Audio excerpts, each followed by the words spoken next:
Bonjour, chères auditrices et chers auditeurs, et bienvenue à ce balado avec l'honorable ministre Benoît Charette, qui est le ministre de l'Environnement, de la lutte contre les changements climatiques, de la faune et des parcs. Et puis, comme vous le savez, dans le domaine des changements climatiques, il y a les mesures d'atténuation pour essayer de réduire les émissions de gaz à effet de serre, mais il y a aussi l'adaptation aux changements climatiques. Et là, cette année, ou je devrais dire en 2023, le ministre a pris les moyens pour se doter de mécanismes pour pouvoir éventuellement là, affronter toute la question de l'adaptation au changement climatique. Et c'est de ce sujet que nous souhaitons discuter aujourd'hui, que nous souhaitons échanger avec lui. Donc, Monsieur le ministre, bonjour. Un plaisir de vous retrouver. Bien, nous de même, merci beaucoup d'être avec nous aujourd'hui pour discuter de l'adaptation au changement climatique. Comme première question, je voulais revenir sur la COP 28 qui s'est tenue à Dubaï au mois de décembre dernier. Puis, est-ce que c'est possible de nous dire là, quelles étaient vos priorités et qu'est-ce que vous retenez là, de la COP 28? Avec plaisir. La communauté internationale évolue de façon intéressante depuis quelques années sur la question des changements climatiques, l'adaptation également. Pour la première fois dans un texte final, on a cette référence à la nécessité de réduire notre recours aux énergies fossiles. Donc, c'est une avancée. Il y a quelques années, tout juste, c'était impensable d'avoir pareille référence. Et le Québec, naturellement, œuvre déjà dans ce sens-là. Donc, le programme, ou du moins ce qu'on s'était fixé comme objectif, c'était d'aborder de façon directe la question des énergies renouvelables. Et on était bien positionné avec le plan d'action qui a été présenté il y a quelques mois par Hydro-Québec.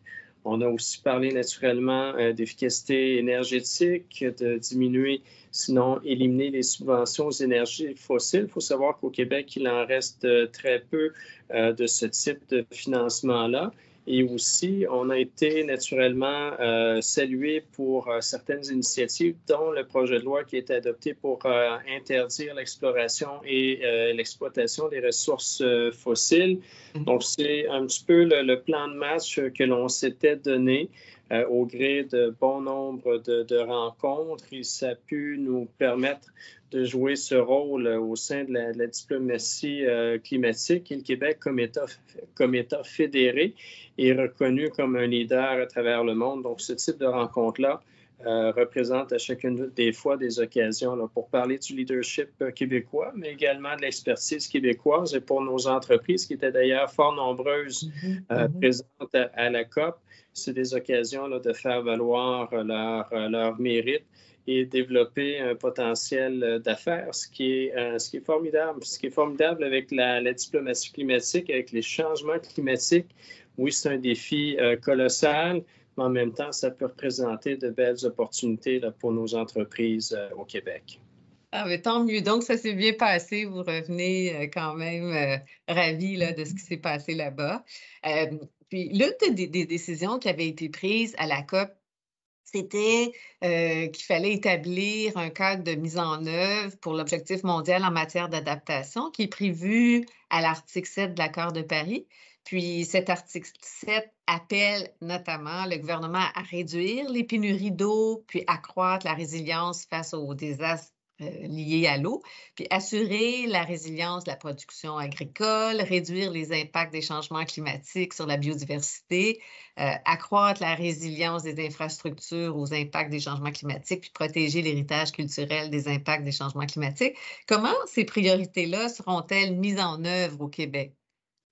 Et dans plusieurs des cas, des programmes ou des engagements ont été pris de façon importante. D'abord, lorsqu'il est question d'eau, on a, à travers des engagements pris d'ailleurs à Montréal, à travers la COP 15 sur la biodiversité, pris, oui, des engagements majeurs avec des budgets historiques. On parle de centaines de millions de dollars là, qui sont confirmés pour les prochaines années pour préserver cette ressource qui est l'eau. Et je dis souvent, plus on a d'une ressource, plus on a tendance à la gaspiller, malheureusement, et perdre un petit peu la valeur ou le sens de sa valeur. Et à travers le Fonds bleu et le projet de loi 20 qu'on a adopté l'année dernière, on s'est donné des outils importants pour la mettre en valeur, la préserver aussi, que ce soit à la source, que ce soit à travers nos bassins versants, que ce soit à travers nos différents cours d'eau. Donc, il y a plusieurs initiatives. Le Fonds bleu est maintenant constitué. On a aussi, au fil des dernières années, appris beaucoup des inondations que l'on a connues en 2017-2019 notamment.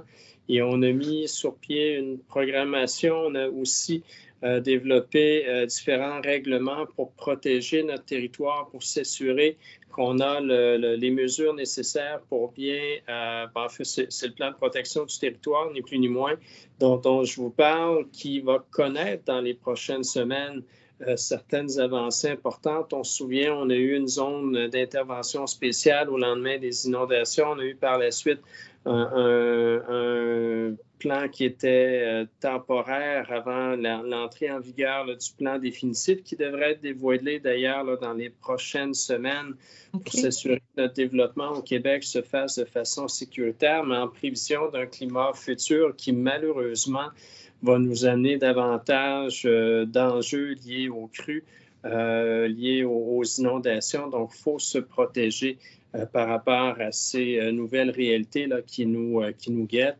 Naturellement, à travers le ministère de l'Environnement, il y a des initiatives qui sont prises, mais à travers d'autres ministères aussi, que ce soit la sécurité publique, que ce soit les affaires municipales. Ma collègue André Laforêt, à travers le projet de loi 27, est venue préciser certaines modalités à ce niveau-là.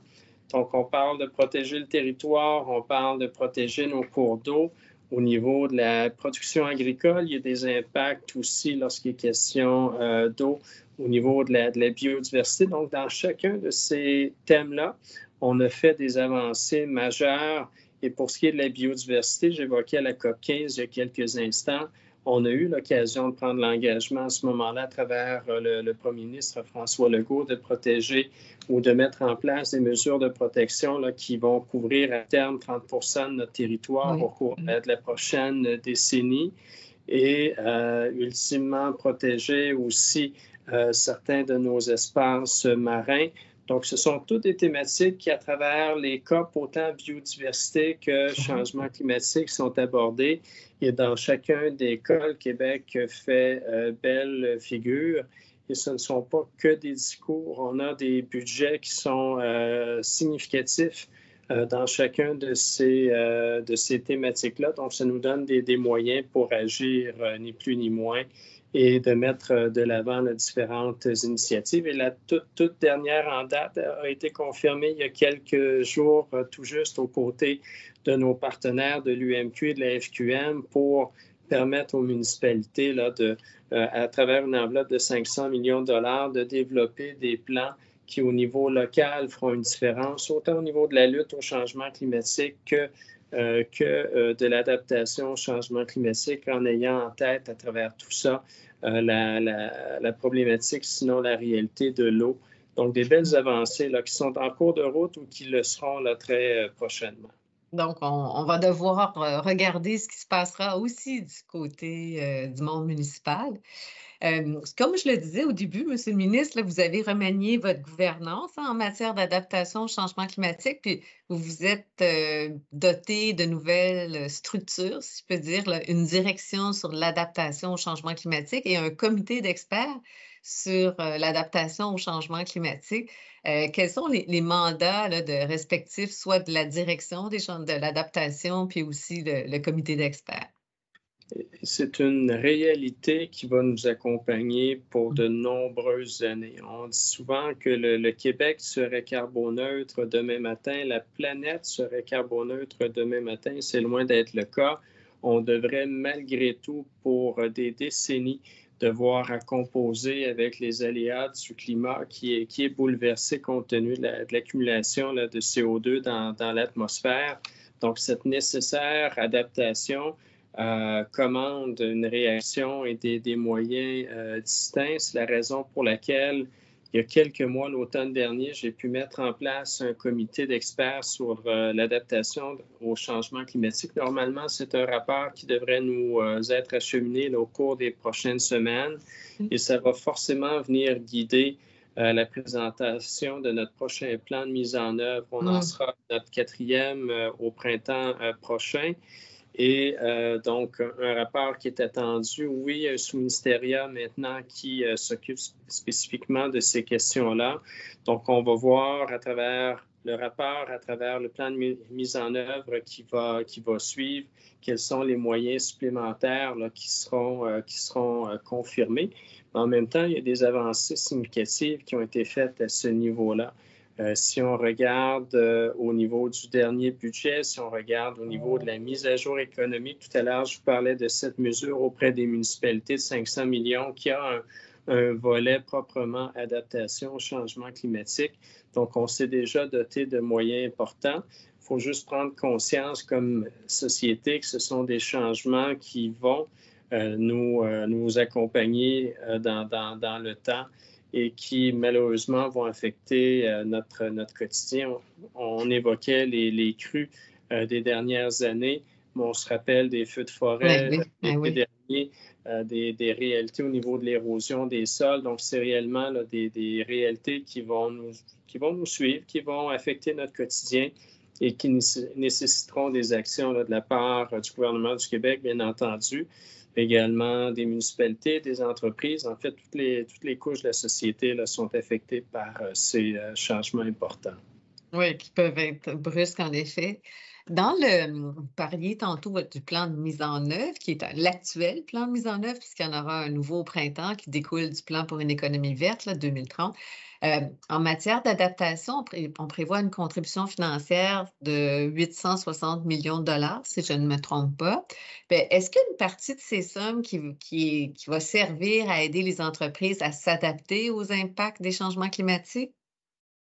Oui, tout à fait. Et la somme que vous évoquez, c'est uniquement le montant là, qui passe par le plan pour une économie verte à travers différentes initiatives là, qui ont déjà été dévoilées. Mais si on inclut les sommes qui étaient prévues dans la dernière mise à jour économique, si on inclut la nouvelle initiative dont j'ai fait mention il y a quelques instants, c'est plutôt là, 1,7 milliard de dollars qui sont consacrés à l'adaptation. Donc, c'est signe de l'importance de l'enjeu et de l'importance que le gouvernement y accorde. Mais sinon, même dans le dernier PMO, il y a une somme de 60 millions là, qui a été réservée à travers une initiative qui s'appelle le défi adaptation.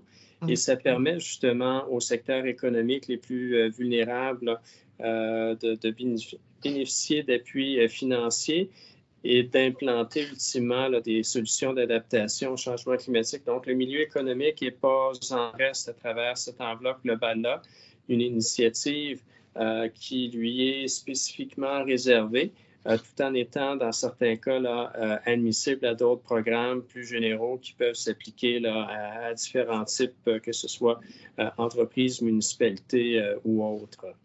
Donc, c'est le défi adaptation. Là, nous pourrons relayer là, cette information-là à nos entreprises.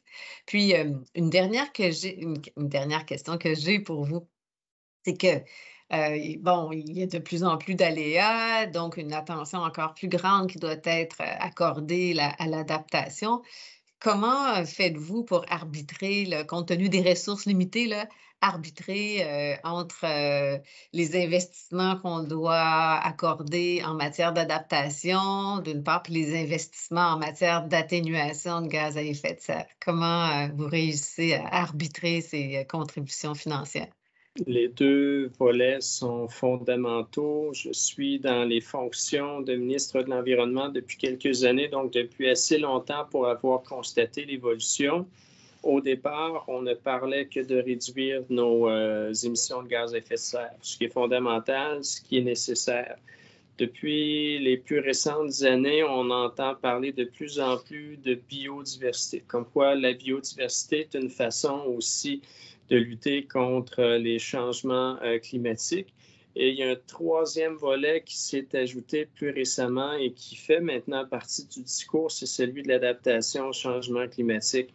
Donc, c'est un équilibre qui est en train de se créer parce qu'on ne peut pas parler uniquement de diminuer nos GES sans parler d'adaptation et on ne peut pas ignorer non plus les solutions nature là, que peut représenter la protection de la biodiversité. Donc, c'est une question d'équilibre.